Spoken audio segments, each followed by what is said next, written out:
তুলা রাশি 2025টা কীরকম যাবে যদি একটা কার্ডের থ্রুতে বলতে বলা হয়,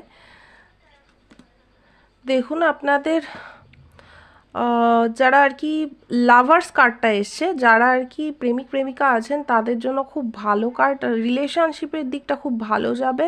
শুধু রিলেশনশিপের ক্ষেত্র নয়, যে কোনো মানুষের সাথে রিলেশনশিপ কিন্তু খুব ভালো যাবে। একটা লাভ, একটা হারমোনি, একটা ইউনিয়ন, একটা পার্টনারশিপ, একটা ব্যালেন্স, সেই সমস্ত কিছু থাকবে। ঠিক আছে, আপনারা একসাথে কোনো কানেকশান বিল্ড করে কোনো কাজ করতে পারবেন। যারা পার্টনারশিপ বিজনেস করতে চান সেটাও করতে পারবেন। একটা না ব্যালেন্স থাকবে লাইফে।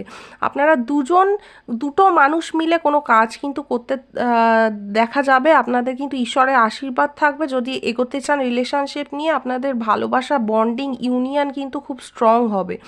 ঠিক আছে, খুব সুন্দর কার্ড এসছে, আপনারা ইউনিয়নে যেতে পারবেন।